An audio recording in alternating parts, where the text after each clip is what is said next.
اعوذ باللہ من الشیطان الرجیم بسم اللہ الرحمن الرحیم اللہم صلی علی سیدنا و مولانا محمد وبارک وسلم وصلی علیہ۔ 16 سفر المظفر اور جمعے کے دن کا ایک بہت ہی خاص وظیفہ یا حیو یا قیوم یا قیوم کی صورت میں لے کر آپ کی خدمت میں حاضر ہیں، اور یہ وظیفہ کس طرح کرنا ہے، اس کے لیے کیا شرائط ہیں اور کن کن لوگوں کو اجازت ہے، آپ نے اس ویڈیو کو توجہ کے ساتھ جو ہے وہ سماعت کرنا ہے۔ انشاءاللہ تبارک و تعالی اللہ کے فضل و کرم سے نبی کریم رؤوف الرحیم صلی اللہ علیہ وسلم کا صدقہ تمام دینی دنیاوی جو معاملات ہیں اللہ کریم ان کے اندر آسانیاں پیدا فرمائیں گے، اور اللہ تعالی غیب کے خزانوں میں سے ہم سب کو رزق حلال نصیب فرمائیں گے۔ یا حیو یا قیوم پڑھنے کی بڑی ہی برکات ہیں۔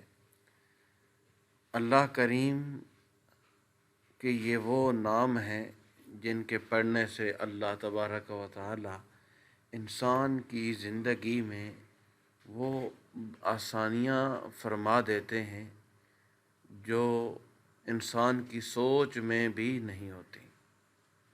ایک بزرگ ہیں، وہ فرماتے ہیں کہ ایک غیر ملکی سفر کے دوران رات کے پچھلے پہر ایئرپورٹ سے اپنی رہائش گاہ جا رہے تھے تو راستے میں اچانک فوگ بڑھ گئی، اور دھند میں اضافے کے باعث راستہ صاف نظر نہیں آ رہا تھا۔ ڈرائیور نے تو کہہ دیا کہ اس حالت میں گاڑی نہیں چل سکتی۔ اس وقت حالت یہ تھی کہ اگر فوری منزل کا سفر نہ کیا جاتا تو نماز فجر قضا ہونے کا اندیشہ تھا، کیونکہ قریب میں کوئی مسجد بھی کھلی ہوئی نہیں تھی۔ اس لیے ان دنوں وہاں کورونا کی وجہ سے مسجدیں بند کر دی جاتی تھیں۔ راستے میں کسی پیٹرول پمپ وغیرہ پر رک کر بھی نماز کی ادائیگی کی صورت نہیں بن سکتی تھی، کیونکہ میڈیکل پرابلم کی وجہ سے مختلف معاملات۔ بہرحال اس مشکل گھڑی میں وہ بزرگ فرماتے ہیں، میں نے یا حیو یا قیوم کے ورد کو شروع کر دیا۔ اللہ تعالیٰ کے فضل و کرم سے ابھی تک ایک تسبیح بھی مکمل نہ کی تھی تو راستہ صاف نظر آنے لگا اور گھر کی طرف کا سفر شروع ہو گیا۔ تو یہ تو مطلب کہ دنیا کا راستہ ہے، جو آپ نے گھر جانا ہے تو یا حیو یا قیوم پڑھنے سے وہ راستہ صاف ہو جاتا ہے۔ ہمارا تو ایمان ہے کہ اللہ تبارک و تعالی ہمارا جو آخرت کا سفر ہے، جو قبر اور قیامت کا سفر ہے، اللہ کریم یا حیو یا قیوم کا صدقہ اس سفر کو بھی اللہ آسان سے آسان تر فرما دیتے ہیں۔ یا حیو یا قیوم یہ وہ تسبیح ہے جس کے پڑھنے سے اللہ کریم غیب کے خزانوں میں سے رزق حلال نصیب فرماتے ہیں۔ اللہ کریم دین دنیا کی عزتوں اور دولتوں سے مالا مال فرما دیتے ہیں، اور اللہ کریم یا حیو یا قیوم کی ایک تسبیح پڑھنے کی جو تاثیر ہے، وہ تاثیر اپنے بندہ مومن کو جب نصیب فرماتے ہیں تو انسان حیرانگی کی دنیا میں چلا جاتا ہے، اور اللہ کریم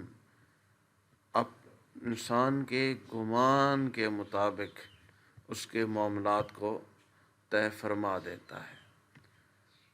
جمعہ کا دن ہے، بہت ہی عظمتوں والا دن ہے، بہت ہی فضیلتوں والا دن ہے، تو ہم نے یا حیو یا قیوم کا ورد اس انداز میں کرنا ہے کہ عرش کا رحمان جو ہے اس کی توجہ ہماری طرف ہو جائے اور ہم اس کے رحم و کرم کے حقدار بن جائیں۔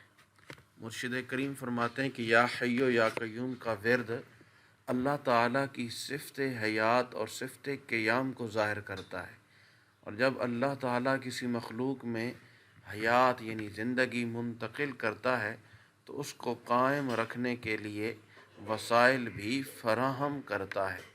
اور جب ہم یا حی یا قیوم پڑھتے ہیں تو یہ کہہ کر ان دونوں صفات کو مخاطب کرتے ہیں، اور اس ندا کے جواب میں یا حی یا قیوم اللہ تعالیٰ کی صفت حیات اور صفت قیام ہماری طرف متوجہ ہو جاتی ہے۔ اور اگر ہمارا ذہن اس وقت اللہ تعالیٰ کی صفت حیات اور صفت قیام کی طرف متوجہ ہوگا تو اللہ تعالیٰ کی یہ صفت حیات و قیام کی لہریں بھی ہماری طرف متوجہ ہو جائیں گی۔ سبحان اللہ، آپ نے اس کے متعلق بہت کچھ سماعت کیا۔ اللہ کریم ہمیں کرم فرمائے۔ اور مرشد کریم یہ بھی فرماتے ہیں کہ یا حی یا قیوم کا ورد کرنے والے بندے کے اندر دائرہ غالب آ جاتا ہے، اور جب دائرہ غالب آ جاتا ہے تو اس کا مطلب ہے کہ لاشعور غالب آ جاتا ہے، اور ایسا بندہ اللہ تعالیٰ کے ارادے کے مطابق کام کرنا شروع کر دیتا ہے۔ تو آپ نے میرے ویور سبسکرائبر آپ سے گزارش ہے، اگر آپ اسلامک فقہ یوٹیوب پہ نئے ہیں تو ضرور اس چینل کو سبسکرائب کر لیں، اور ساتھ میں بیل آئیکن بٹن پر بھی پریس کر دیں تاکہ مستقبل میں آپ کو ایسی ہی ویڈیوز اور وظائف ملتے رہیں۔ تو ہم نے کیا کرنا ہے، باوضو حالت میں نبی کریم رؤوف الرحیم صلی اللہ تعالیٰ علیہ وسلم کی ذات والا صفات پہ درود شریف پڑھنا ہے، اور درمیان کے اندر 121 بار یا حی یا قیوم برحمتک استغیث یہ مکمل پڑھنا ہے، ٹھیک ہے۔ ایک تسبیح 100 جو میں نے آپ کو تعداد بتا دی ہے، اس تعداد کے مطابق یا حی یا قیوم برحمتک استغیث، اس کا معنی کیا ہے؟ اے زندہ اور قائم رہنے والے اللہ، اے تھامنے والے اللہ، ہم آپ کی رحمت کی امیدوار ہیں۔ تو یہ تسبیح پڑھنے کے بعد آپ اپنے رب سے دعا کریں، یا اللہ ہمارے لیے تو ہی کافی ہے، تو بہت اچھا کارساز ہے، ہمیں اقرار ہے اس احسان کا جو ہم پر آپ کا ہے، اور شکر ادا کرتے ہیں تیری نعمتوں کا جو تو نے ہمیں بن مانگے اور مانگے عطا کی ہیں۔ اے اللہ، جو ہم نے مانگا وہ بھی عطا کر، اور جو کچھ نہیں مانگ سکے اور ہمارے حق میں بہتر ہے وہ بھی عطا فرما۔ اے اللہ، اتنا عطا فرما جتنا ہی تیری شان ہے، اتنے گناہ معاف فرما جتنا تو رحمان ہے، اتنی آزمائشوں سے محفوظ فرما جتنا تو مہربان ہے، اتنی رزق میں کشادگی فرما جتنا تو رزاق ہے۔ تو یہ ایسی دعا کیا کریں اللہ کے حضور، عاجزی اور انکساری کا جو ہے نا اظہار ہو اللہ کے حضور، تاکہ اللہ کی رحمت کے ہم حقدار ٹھہریں، اور مالک کریم ہمیں دین دنیا کی عزتوں سے مالا مال فرما دے۔ اپنی دعاؤں میں یاد رکھنا اور ڈھیر سارا اپنا خیال رکھنا۔ ملیں گے نیکسٹ ویڈیو میں۔ اللہ حافظ۔ السلام علیکم ورحمۃ اللہ وبرکاتہ۔